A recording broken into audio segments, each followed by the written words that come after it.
นะโมตัสสะภะคะวะโตอะระหะโตสัมมาสัมพุทธัสสะนะโมตัสสะภะคะวะโตอะระหะโตสัมมาสัมพุทธัสสะขอถวายทุกประการใดขอความเจริญงอกงามความผาสุขเกิดมีแก่เจ้าภาพต่อศรัทธาจะมาเจ้าเพื่อนในกล่าวโมทนาทานเล็กน้อยบอกมันสวยเนาะเพื่อเป็นเพื่อพูดสุขีปัญญาเพื่อพูดบุญกุศลเกิดเจ้าภาพเกิดศรัทธาในโยมศรัทธา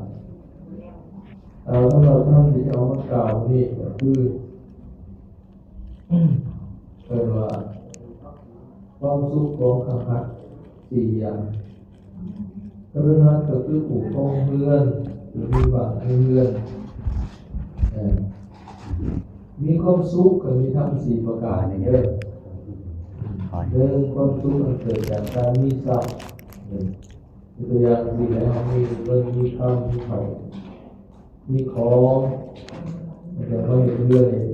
ด้านมีทางป่าทางลงมีดินมีโดนมีหลดมีลา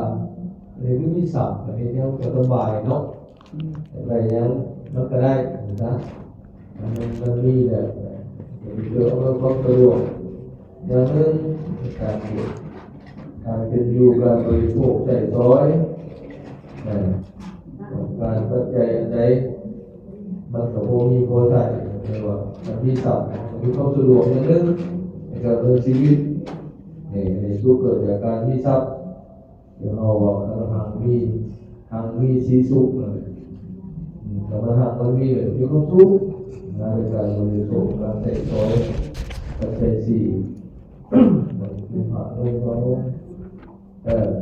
อาหารการกินผักที่อยู่อาศัยยาสารโรคในเครื่องบริการเครื่องใช้สอยต่างๆมีแบบสะดวกสบาย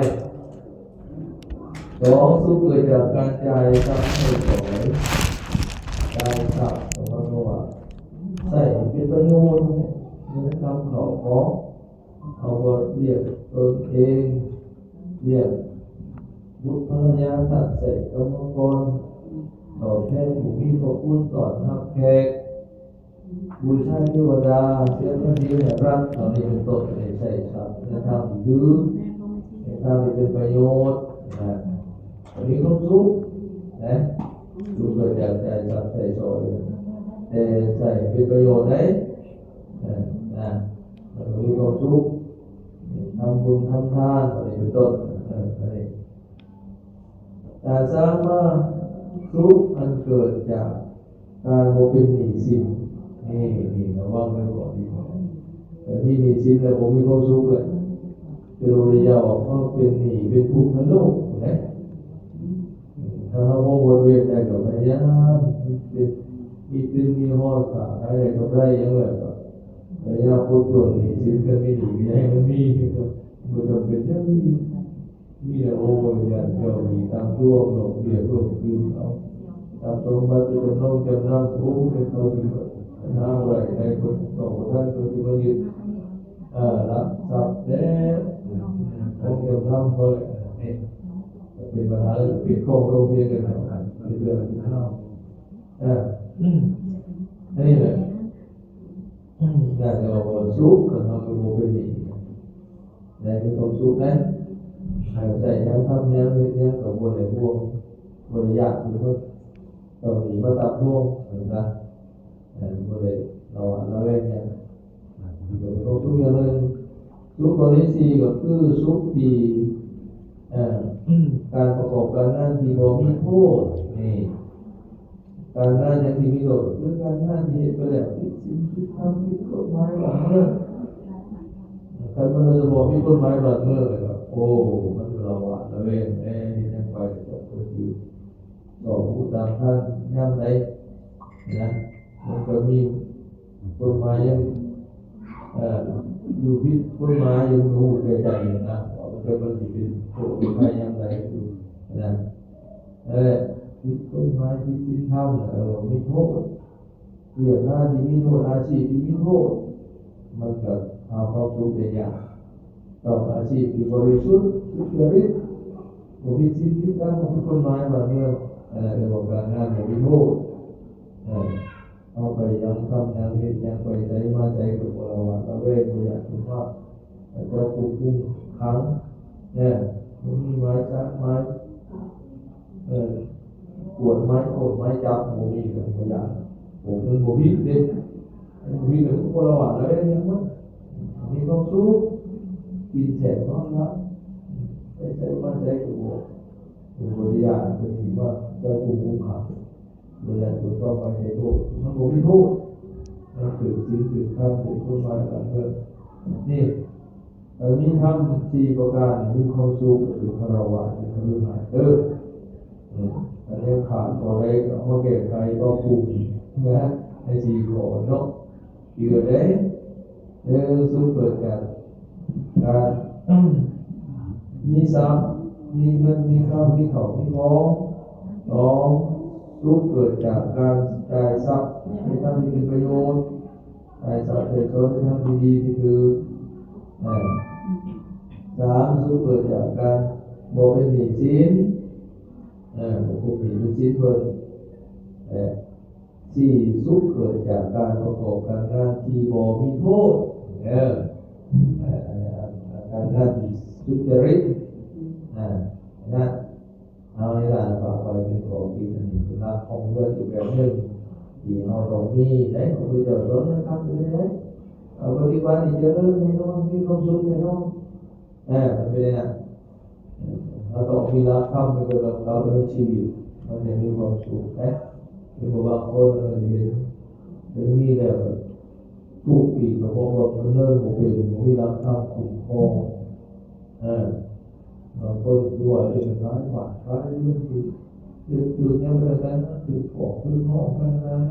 บอกมันมุ้ยสินนั่นแหละมุ้ยสินทำคุ้มครองมันจะอยู่ได้อยู่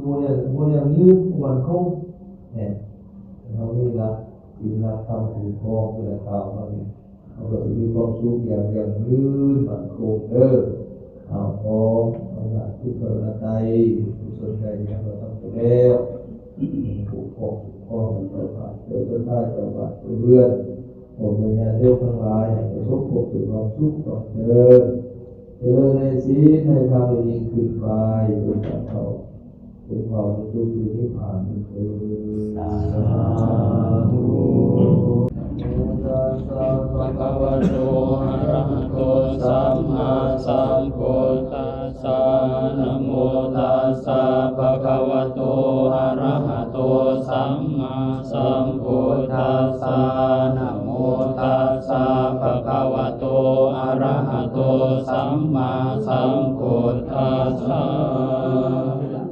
สัพพะโรกัสสมิงมานาสัมภาวะเยอปาริมาณังอุทังอโตจติริยัญจะสัมปตังอเวรังสัมปตังติทัญจารังนิสิโนวาสยาโนวายาวัตสวิคตามิโทเอตังสติงอติตายะพรหมเมตังวิหารังอิตามะหุมิจานุปะกัมมสิรวัตสะเนนะสัมปันโนกาเมสุวินยะเกตังนะอิสัตถุขภวะยังปุณเรติติ